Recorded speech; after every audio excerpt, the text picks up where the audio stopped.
Iran Israel మధ్య కాల్పుల విరమణ ప్రతిపాదించిన డొనాల్డ్ ట్రంప్ కొన్ని గంటల్లోనే డీల్ బ్రేక్. పరస్పర దాడులు ఉభయ దేశాలపై మండిపడ్డ అమెరికా అధ్యక్షుడు సీజ్ ఫైర్ అమల్లో ఉందని పునరుద్ఘాటన. ఇజ్రాయెల్ విమానాలు వెనక్కి వస్తాయని స్పష్టం. దాడులు చేయట్లేదన ఇరాన్ అంటూ చూస్తాను. ఇగో ఇది ఇట్లా ఉంటుంది. వీడేమో ఇరాన్ భయపెట్టించేసి ఆ యుద్ధాన్ని నేనే ఆపిన అని చెప్పేసుకుంటాడు. ఇరాన్ ఏమో అమెరికాకు అంత సినిమా లేదు, అమెరికాను కొట్టినటువంటి ధీరులం వీరులం మేమే అని చెప్పేసి గల్లా ఎగిరేసి చెప్తా ఉన్నారు. నిజంగా ఇరాన్కి హ్యాట్స్ ఆఫ్ చెప్పాలి. ఒక అమెరికా లాంటి అగ్రదేశాన్ని ఎదిరించడంలో వాళ్ళు చూపినటువంటి సాహసం చొరవ అవుతుందో నిజంగా హ్యాట్స్ ఆఫే. సో పశ్చిమాసియాలో భీకర యుద్ధానికి తెరపడింది. ఇజ్రాయెల్ ఇరాన్లు కాల్పుల విరమణకు అంగీకరించాయి. అమెరికా అధ్యక్షుడు డొనాల్డ్ ట్రంప్ సోమవారం అర్ధరాత్రి దాటాక ప్రతిపాదించిన కాల్పుల విరమణకు ఇరు దేశాలు అంగీకరించాయి. పూర్తి స్థాయి సీజ్ ఫైర్ పై ట్రంప్ ప్రకటించిన 24 గంటల్లోగా దశల వారీగా కాల్పుల విరమణ అమల్లోకి వస్తుందని ట్రూత్ సోషల్ మీడియాలో మంగళవారం ఉదయం పేర్కొన్నారు. కాల్పుల విరమణకు సహకరించిన ప్రతి ఒక్కరికి అభినందనలు తెలిపారు. అయితే డీల్ కుదిరిన కొన్ని గంటల్లోనే ఇరు దేశాలు మళ్లీ దాడులు చేసుకోగా మళ్లీ ట్రంప్ చొరవతో పూర్తి స్థాయిలో సీజ్ ఫైర్ కు అంగీకరించాయంటూ చూస్తాను. పరువు పోగొట్టుకున్న అగ్రరాజ్యం బెదిరింపుల నుంచి బతిమలాడుకునే స్థాయికి సైనిక స్థావరాలపై దాడి జరిపిన అమెరికా గప్చుప్ అంటూ చూస్తాను. అంటే ఇరాన్ లాంటి దేశం అమెరికా ఎయిర్ బేస్లలో ఎక్కడ ఖతార్ అక్కడెక్కడ ఉన్న ఎయిర్ బేస్ అమెరికా ఎయిర్ బేస్లు అవుతున్నాయో వాటిపైన డైరెక్ట్ ఇరాన్ దాడులు చేస్తే దానికి ప్రతీకారం తీసుకోవాల్సింది పోయి భయపడ్డాడు. ఇరాన్కు భయపడ్డాడు వాస్తవంగా ట్రంప్. ఎందుకంటే వాళ్ళు చేస్తారు వీళ్ళు కూడా చేస్తారని చెప్పి చాలా స్పష్టంగా ఆయనకు అర్థమైపోయింది. అందుకే మొత్తానికి అయితే పరువు పోగొట్టుకున్నాడు ఆ ట్రంప్ అనేది తెలుస్తూ ఉంది. సో ఇది కొంచెం నరేంద్ర మోడీ గారు ఇంటే బాగుంటుంది. నరేంద్ర మోడీ ఇంటే చాలా విషయాలు తెలుస్తాయి. ఇక్కడ చూడండి సీజ్ ఫైర్ అంటూ చూస్తూ ఉన్నాం. సో రెండు దేశాలు శాంతియుతంగా గౌరవంగా ఉండాలని ట్రంప్ తన సీజ్ ఫైర్ ప్రకటనలో తెలిపారు. సో రెండు దేశాల మధ్య కొనసాగిన యుద్ధం సుదీర్ఘంగా కొనసాగితే మధ్యప్రాచ్యం నాశనమేది, కానీ అలా జరగలేదు, ఎప్పటికీ జరగబోదు. ఇప్పుడు దేవుడు ఇజ్రాయెల్ ఇరాన్ అమెరికా పశ్చిమాసియా ప్రపంచాన్ని ఆశీర్వదిస్తాడు అని ట్రంప్ తెలిపారు అంటూ చూస్తూ ఉన్నాం. ఏం లేదండి, నోబెల్ శాంతి బహుమతి కావాలి ట్రంప్కి, అదేవిధంగా మోడీకి కూడా కావాలి. ఇప్పుడు ఇద్దరి మధ్య పోటీ బలంగా ఉన్నది. సో ఇప్పుడు ఈ పోటీ బలంగా ఉంది కాబట్టి దీనిపైన ఇటు ఇద్దరి మధ్య కొంత వార్ నడుస్తూ ఉంది.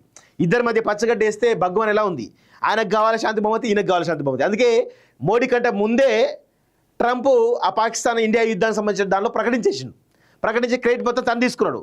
సో అప్పుడు మోడీ ఏం చేయాలో అర్థం కాక ఆయన కూడా కాంప్రమైజ్ అయిపోయాడు. సో తర్వాత దేశవ్యాప్తంగా నెగిటివిటీ ఎక్కువైపోతుంది ఈ తరుణంలో. సో మళ్ళీ ట్రంప్ మీద అస్త్రాలు సంధిస్తూ ఉన్నాడు, ట్రంప్ మీద విమర్శలు చేస్తూ ఉన్నాడు. అదేవిధంగా పాకిస్తాన్ సంబంధించిన దానిలో సీజ్ ఫైర్ అవుతుందో నేనే వాళ్ళు అడిగినారు, వాళ్ళు ప్రాధాయపడ్డారని చెప్పేసి కవర్ చేసుకొని ప్రయత్నించాడు.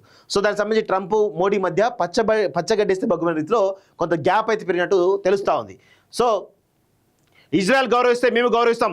ట్రంప్ ఫోన్ సంభాషణ తర్వాత ఇరాన్పై ఎటువంటి దాడులు చేయలేదని నెతన్యాహు కార్యాలయం తెలిపింది. అనంతరం ట్రంప్ మరోసారి ప్రకటన చేశారు. కాల్పుల విరమణ అమల్లో ఉందని, ఇక ఇజ్రాయెల్ ఇరాన్పై దాడి చేయబోదని స్పష్టించారు. ట్రంప్ ప్రకటన తర్వాత తాము దాడులు చేయడం లేదని ఇరాన్ సైతం ప్రకటించింది.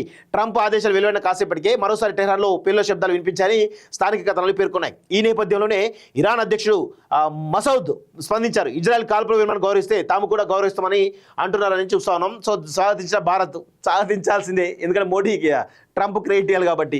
ఇరాన్ ప్రభుత్వంపై ట్రంప్ యూటర్న్, పెద్దన్న పరువు ఫసక్, ఆదేశాలు ఇచ్చే స్థానం నుంచి బతిమిలాడుకునే స్థాయికి అమెరికా, కన్నెర్ర చేసే ప్రభుత్వాలు కూలిపోయి నేడు సొంత సైనిక స్థావరంపై దాడి చేసిన గప్చుప్, పోటస్ మాటకు విలువ పోయిందా, వైట్ హౌస్లోని భంగపాటు, భారత్ పాక్ సీజ్ ఫైర్ నేనే జరిపించాలని నవ్వులపాలు, ట్రంప్ మాటను తొలుత లెక్క చేయని ఇరాన్ ఇజ్రాయెల్, ఉక్రెయిన్ రష్యా ఘర్షణలో మధ్యవర్తిపై డాంబికాలు, చివరికి యూటర్న్. సో ఈయన ట్రంప్ అనేటోడు ఒక పెద్ద పిచ్చోడు. సో ఆ పిచ్చోడు కాబట్టి ఇలాన్ మస్క్ కూడా ఈ పిచ్చోన్తో వేగలేమని చెప్పేసి ఆయన బయటకు వచ్చిండు. మరి 4 సంవత్సరాల తర్వాత ఆయన ఉంటాడో పిక్చర్ కూడా తెలియదు. రెండో ప్రపంచ యుద్ధం తర్వాత దాదాపు అన్ని దేశాలు అమెరికా తన చెప్పు చేతుల్లో పెట్టుకుంది. కనీసం తనకు వ్యతిరేకంగా మసులుకోవడానికి భయపడేలా చేసింది. అంతర్జాతీయ లావాదేవీలకు డాలర్ను నిలిపి చమురును తన నియంత్రణలో పెట్టుకుని అప్రతిహత శక్తిగా ఎదిగింది. తనకు ఎదురు తిరిగితే ప్రభుత్వాలే కూలిపోయిన సందర్భాలు, కాదన్న నేతలు కాలగర్భంలో కలిసిపోయిన ఉదంతాలు, కోకొల్లలు. అమెరికా కన్నెర చేస్తే గజగజ వణికిన దేశాలున్నాయి. అంతటి సైనిక సంపత్తి అమెరికా సొంతం. ప్రపంచంలోనే అతిపెద్ద సైనిక, ఆర్థిక, రాజకీయ శక్తి, పవర్ హౌస్ అగ్రరాజ్యం అమెరికా. నేడు అదే అమెరికాకు చెందిన సైనిక స్థావరంపై ప్రత్యర్థి దేశం దాడి చేసిన ఉదాసీనంగా వ్యవహరించిన విధం ఆ దేశ పౌరుపై ప్రశ్నలు ఎవరుతున్నది. అన్ని దేశాల ఆర్థిక వ్యవస్థలు శాసించిన అమెరికా నేడు ప్రొటెక్టివ్ ఎకనామీ వైపు అడుగులు వేస్తూ మిత్ర దేశాలపై టారిఫ్లు వేస్తున్నది. అంతర్జాతీయ సంస్థలో బలమైన శక్తిగా నిలిచిన అమెరికా మెల్లమెల్లగా ఆ సంస్థల నుంచి తప్పుకున్నది, లేదా ఆ సంస్థలను విమర్శిస్తున్నది. ఇలాంటి దుస్సాహస నిర్ణయాలు తీసుకుంటూ చపల చిత్త వైఖరి అవలంబించే ట్రంప్ తీరు చర్చనీయాంశమవుతున్నది. భారత్ పాక్ మధ్య సీజ్ ఫైర్ చేయించాలని చెప్పి భంగపడ్డాడు.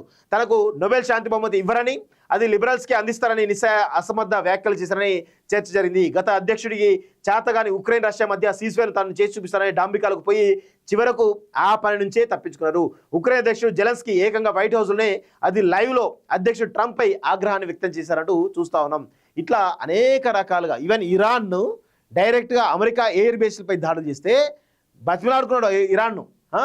సో ఇట్లా చాలా రకాలుగా పరువు పోగొట్టుకుంటారు. మరి ఈయనను యుఎస్ ప్రెసిడెంట్ అగ్రరాజ్యం అంటే చాలా తెలివికల్లో ఉంటారు అనుకున్నాం, చాలా చదువుకుని అనుకున్నాం, కానీ ఇలాంటి మెంటల్ గాని తీసుకొచ్చి చేసారు. సో ఇక్కడ చూడండి, 3 న్యూక్లియర్ సైట్లపై యుఎస్ దాడులు చేసింది. దీనికి ఇరాన్ కూడా ప్రతీకారం తీసుకుంది.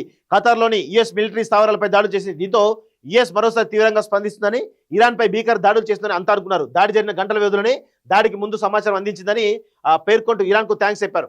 ఇది అమెరికా రెస్పాన్స్ కాదే అని అంతా అనుకుంటున్న సమయంలో మరుసటి రోజే ఇరాన్ ఇజ్రాయెల్ యుద్ధాన్ని తానే ఆపానని, 2 దేశాల మధ్య సీజ్ ఫైర్ చేయించాలని ట్రంప్ ప్రకటించారు. ట్రంప్ కుదిర్చిన ఈ సీజ్ ఫైర్ సక్సెస్ అయిందా అంటే అదేం లేదు. ట్రంప్ ప్రకటన చేసిన కాసేపటికే అటు ఇజ్రాయెల్ ఇటు ఇరాన్ 2 దేశాలు ఒకదానిపై ఒకటి దాడులు చేసుకున్నాయంటూ చూస్తా ఉన్నాం. సో మొత్తానికైతే ట్రంప్ అయితే పరువు పోగొట్టుకున్నాడు. ఆయనకు పరువు ఉంటే కదా పోగొట్టుకోవడానికి. చిల్లరగాళ్ళంతా ఆ దేశ అధినేతలు అయితే ఇట్లే ఉంటుంది పరిస్థితి. విదేశాల్లో ఉన్నత విద్యను చదువుకోవాలని అనుకుంటున్నారా? అయితే వెంటనే ఫ్లైగ్రాడ్ ఓవర్సీస్ ఎడ్యుకేషన్ కన్సల్టెన్సీని సంప్రదించండి. మీ విదేశీ కలలను సాకారం చేసుకోండి. ఫ్లైగ్రాడ్